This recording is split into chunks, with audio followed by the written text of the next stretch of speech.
Hey guys, comic verse के एक और एपिसोड में आप सभी का स्वागत है। सीक्रेट वॉर्स के पिछले एपिसोड में हमने देखा कि किस तरह बैटल वर्ल्ड का ओरिजिन डूम के हाथों हुआ था और किस तरह डूम ने बियॉन्डर्स के प्लान को फेल किया था। और इसके साथ ही साथ हमने ये भी देखा था कि डॉक्टर स्ट्रेंज का फ्यूनरल हो जाने के बाद गॉड डूम उसी की स्टैच्यू के नीचे बने हुए एक रूम में जाता है जहां पर उसने मॉलिक्यूल मैन को रखा हुआ था। और उससे मिलने के बाद हमें ये पता चलता है कि बियॉन्डर्स ने मॉलिक्यूल मैन का यूज करते हुए अर्थ को डिस्ट्रॉय करने का प्लान बनाया था और इसी चीज का यूज करके डॉक्टर स्ट्रेंज ने उन्हें रोक दिया था। और इधर वलेरिया कबाल को पकड़ने के लिए अपने फ्यूचर फाउंडेशन के मेंबर्स को इकट्ठा करती है और उन्हें बताती है कि उसकी मशीन बैटल वर्ल्ड पे मौजूद हर किसी की एनर्जी को ट्रेस कर सकती थी और उसी का यूज करके कबाल के मेंबर्स और उन सुपर हीरोज को पकड़ने वाले थे। और तब हमें ये बात पता चलती है कि वो सारे सुपर हीरोज दरअसल में कहां पर थे, लेकिन उनमें से सबसे खतरनाक लोकेशन थैनोस की थी जो इस वक्त शील्ड के दूसरी तरफ पहुंच चुका था। अब आगे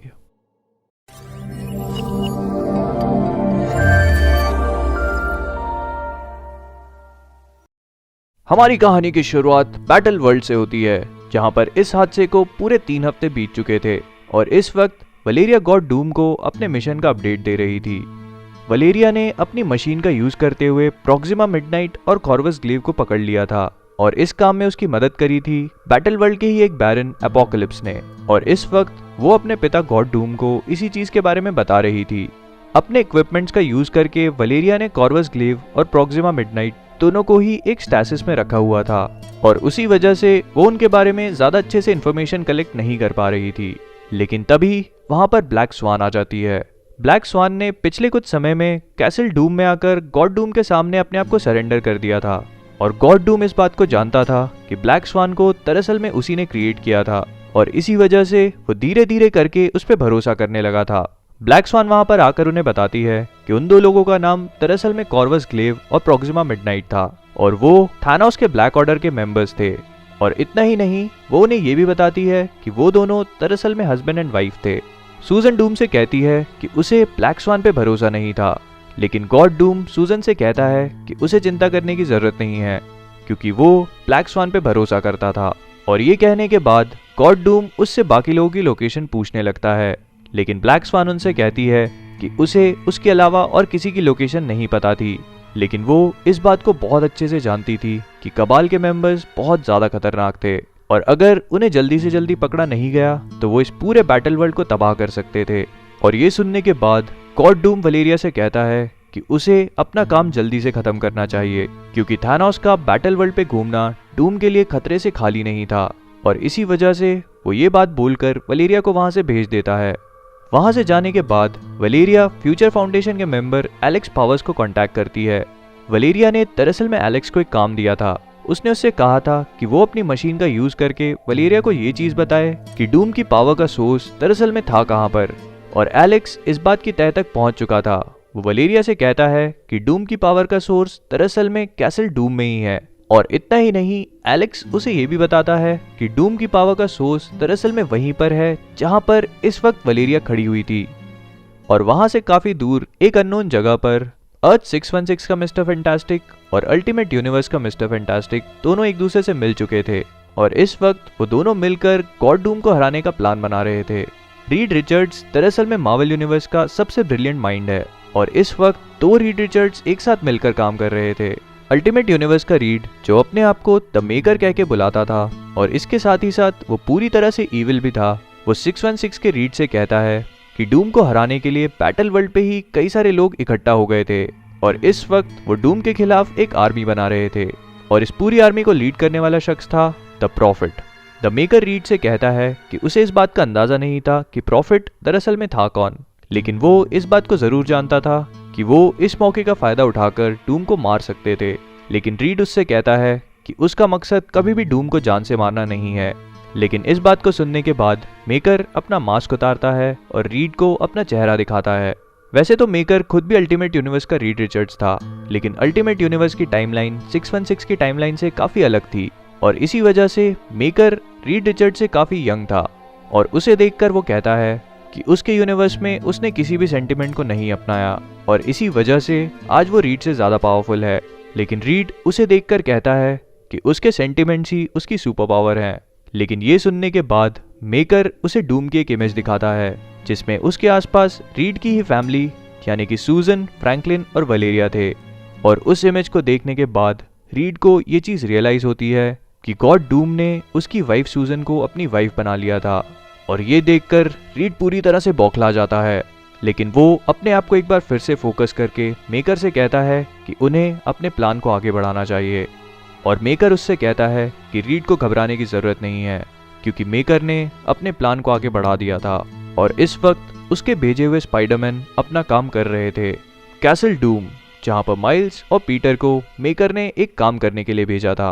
दरअसल में रीड और मेकर दोनों ने ही मिलकर डूम की पावर के सोर्स को ट्रेस कर लिया था और उन्हें इस बात का पता चला था कि डूम की पावर का सोर्स दरअसल में डॉक्टर स्ट्रेंज की स्टैचू के नीचे है। और इस वक्त वो दोनों ही उस स्टैचू के करीब पहुंचकर उसके आसपास उसके नीचे जाने का रास्ता ढूंढने लगते हैं। लेकिन तभी वहां पर वलेरिया आ जाती है जो उनसे कहती है कि जिस चीज को वो लोग ढूंढ रहे हैं वो स्ट्रेंज की स्टैचू के नीचे है। और वलेरिया को देखने के बाद पीटर उससे कहता है, हे वैल, तुम यहाँ कैसे? लेकिन कुछ देर तक स्पाइडरमैन को देखने के बाद वो उससे कहती है कि वो उसे नहीं जानती। और तब पीटर को ये चीज रियलाइज होती है कि गॉड डूम ने उसकी मेमोरीज को वाइप कर दिया था।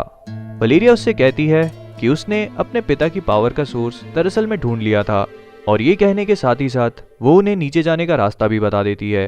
पीटर उससे पूछता है कि क्या वो उनके साथ नीचे नहीं आना चाहती, जिस पर वलेरिया उससे कहती है कि उसे अपने पिता पर पहले से ही शक है और वो इस बात को जानना नहीं चाहती कि उसके पिता दरअसल में ईविल हैं। और जाते जाते वो पीटर से एक चीज़ और पूछती है कि क्या वो लोग स्ट्रेंज की मौत के जिम्मेदार हैं। और कुछ देर तक वलेरिया को देखने के बाद स्पाइडरमैन इस चीज़ से साफ इनकार कर देता है और वलेरिया वहाँ से चली जाती है। लेकिन वो दोनों स्पाइडरमैन उन सीढ़ियों को उतर के एक बार फिर से उसी सफ़ेद कमरे में पहुंच जाते हैं जहाँ पर मॉलिक्यूल मैन उनका इंतजार कर रहा था। मॉलिक्यूल मैन को देखते ही पीटर उससे कहता है, हे योवन रीस, मॉलिक्यूल मैन, तुम यहाँ कैसे? और मॉलिक्यूल मैन उनकी तरफ देखकर उनसे कहता है, क्या तुम मेरे खाने के लिए कुछ लाए हो? और ये सुनने के बाद माइल्स मोरालेस अपनी जेब टटोलने लगता है और कुछ ही देर के बाद वो अपनी जेब में से एक बर्गर निकालता है, जिसे देखते ही मॉलिक्यूल मैन पूरी तरह से पागल हो जाता है और उसे उसके हाथ से छीन लेता है।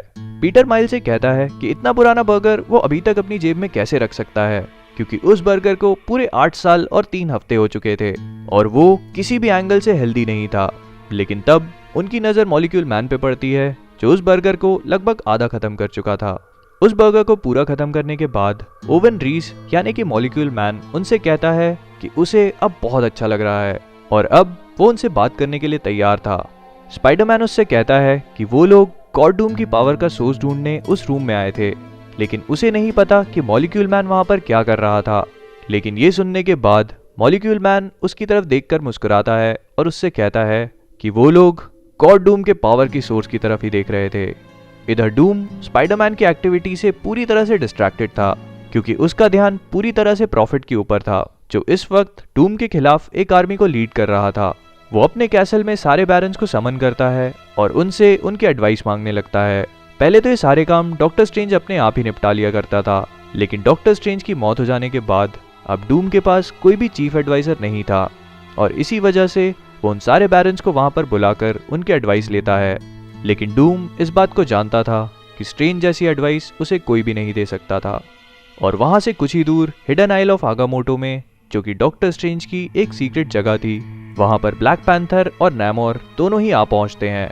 अपनी मौत से कुछ ही समय पहले डॉक्टर स्ट्रेंज ने ब्लैक पैंथर को एक एमुलेट दिया था और उसी का यूज करके वो लोग डॉक्टर स्ट्रेंज के कैसल में चले जाते हैं, जहां पहुंचने के बाद उन्हें डॉक्टर स्ट्रेंज का एक एआई मिलता है और उन्हें बताता है कि उनके वहां पर आने का मतलब था कि डॉक्टर स्ट्रेंज की मौत हो चुकी थी और इस केस में डॉक्टर स्ट्रेंज उनके लिए 2 चीजें छोड़ कर गया था, जिसमें से पहली का नाम था द सीज करेजियस और उसे वो नैमोर को देता है, ये कहते हुए कि सीज करेजियस का यूज करके नैमोर अपने आप को कहीं भी ट्रांसपोर्ट कर सकता है। और वो दूसरी चीज वो ब्लैक पैंथर को देता है, जिसे देखते ही ब्लैक पैंथर हैरान हो जाता है।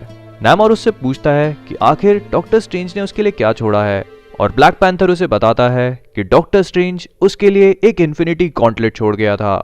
हमारी कहानी एक बार फिर से कैसल डूम में लौट आती है, जहां पर सूजन फ्रैंकलिन को सुलाने के लिए उसे अपने रूम में बुलाती है और हर बार की तरह उसे आज भी एक कहानी सुनाती है, एक ऐसी कहानी जिसमें फैंटास्टिक 4 थे। सूजन उसे बताती है कि वो लोग बैटल वर्ल्ड के क्रिएट होने से पहले फैंटास्टिक फोर नाम के एक ग्रुप का पार्ट थे और ये पूरी की पूरी कहानी ठीक वैसी ही थी जैसा कि हमने कॉमिक्स में फैंटास्टिक फोर की कहानियों को देखा है, सिवाय एक चीज के। डूम ने अपनी पावर्स का यूज करते हुए रीड रिचर्ड्स को हर कहीं से गायब कर दिया था और यहाँ पे भी सूजन को यही चीज याद थी कि फैंटास्टिक फोर के चौथे मेंबर दरअसल में सूजन और जॉनी के पिता फ्रैंकलिन थे और अपनी पावर्स के मिलने के बाद उन्होंने पूरी दुनिया को कई बार बचाया। लेकिन बैटल वर्ल्ड के क्रिएट होने के बाद उस पर कई सारे लोगों ने कब्जा जमाने की कोशिश करी और इसी लड़ाई में उसके पिता फ्रैंकलिन की मौत भी हो गई। और जब उनके लिए सारे रास्ते बंद हो गए थे तब गॉड डूम ने आकर उनकी जान को बचाया और इस तरह गॉड डूम के आने के बाद सूजन उसके साथ ही रहने लगी। फ्रैंकलिन उससे पूछता है कि जॉनी और बेन का क्या हुआ, तो सूजन उसे बताती है कि गॉड डूम ने जॉनी को इस पूरे बैटल वर्ल्ड पे शाइन करने के लिए एक सन बना दिया। लेकिन बेन के बारे में पूछने पर वो फ्रैंकलिन से कहती है कि बेन की कहानी जानने के लिए फ्रैंकलिन अभी बहुत छोटा था और जब भी वो थोड़ा बड़ा हो जाता तो वो बेन की कहानी उसे खुद ही सुना सकती थी, क्योंकि बेन की कहानी को समझना और उसे ढूंढना इतना आसान नहीं था। और ये बोलकर वो वहां से चली जाती है।